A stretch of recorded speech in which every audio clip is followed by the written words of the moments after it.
Bonjour à tous, nouvelle vidéo du jeudi. Cette semaine, je sors un peu des arbres et arbustes dont j'ai beaucoup parlé sur les 6, 7, 8, je sais pas, la dernière vidéo. Si ça vous intéresse, vous pouvez toujours vous en référer à ça. Je vous reparle très rapidement de la petite promo sur les sacs de terreau. On a un 2 acheté, le 3e offert pour jusqu'à épuisement du stock, donc en gros jusqu'à fin novembre, basiquement, pour vos plantations. J'aurai bien l'occasion de vous refaire plein de vidéos en novembre sur les plantations, où on sera vraiment dans le mois pour planter. Là, aujourd'hui, je vous parle de Toussaint. Alors, c'est pas mon sujet préféré, mais c'est de la couleur en automne. Et j'essaye d'avoir une approche un peu différente sur la Toussaint, avec des choses où on peut envisager de jardin aussi.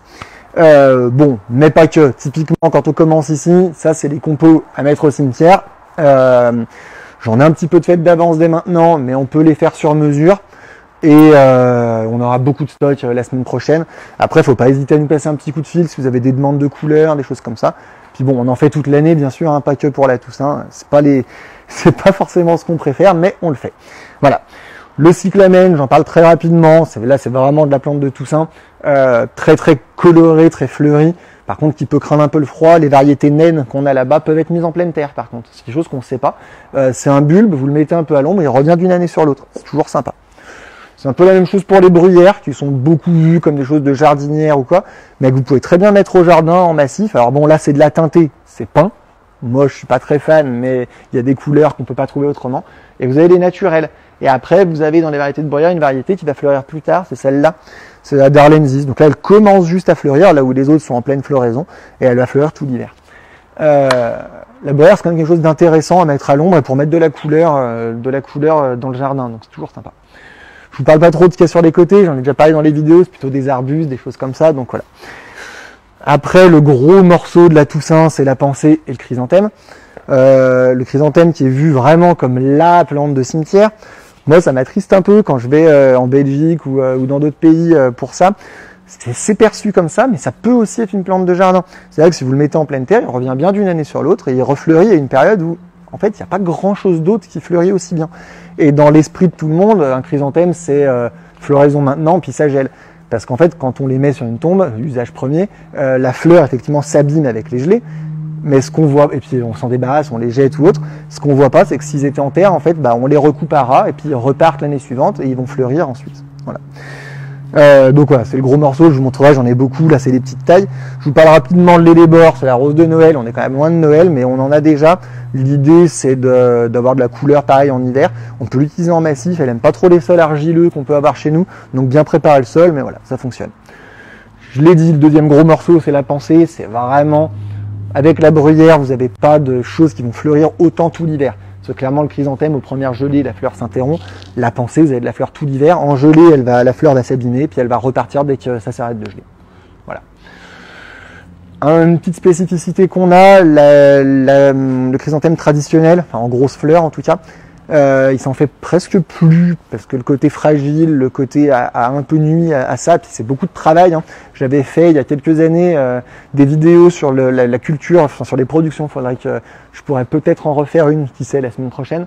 Mais voilà, l'intérêt c'est quand même vraiment qu'on a un gros volume et vraiment beaucoup de couleurs. Et puis bon, c'est traditionnel, c'est quand même vraiment la vraie chrysanthème, quoi. Voilà. Bon. Pour ceux qui sont attachés à ça. Et après, le gros de la vente, la multifleur. Alors, ce qui est intéressant dans une vidéo, c'est que je peux vous montrer un truc. J'ai un espace que j'utilise jamais le reste de l'année, qui est derrière cette porte, et que j'utilise pour la Toussaint, pour les sapins seulement. Et je vais vous y emmener, en fait. On a un peu de toutes les tailles. On a des premiers prix, les petits que j'ai là-bas, à 3,90 €. On en a à 6,50 €, à 9,90 €, à 14,90 €, à 19,90 €. Je l'ai dit très vite, ça n'a pas un énorme intérêt, mais tout ça pour dire qu'on a un peu toutes les tailles. Et après, voilà, on a quand même de quoi faire. Donc c'est le hangar où on stocke habituellement autre chose. Mais vu que le chrysanthème, ça prend beaucoup de place, on le met à plat. Quelque chose qu'on fait beaucoup, si vous voulez plus de choix, parce que là, vous voyez, j'ai vraiment de tout. Vous pouvez très bien nous les réserver dès maintenant. On vous les met de côté, puis vous venez les chercher quand ça vous arrange. L'intérêt de ça, c'est que vous n'allez pas avoir un manque de couleurs. Enfin, je pense pas qu'à l'heure où je vous parle, j'ai une couleur qui me manque, quoi. Voilà. Ah oui, j'ai de la jardinière aussi, voilà. J'ai un peu de toutes les tailles. Cette année, nouveauté, on a mis un peu de potter. On m'avait beaucoup demandé de potter, ce qui se tient mieux. Voilà.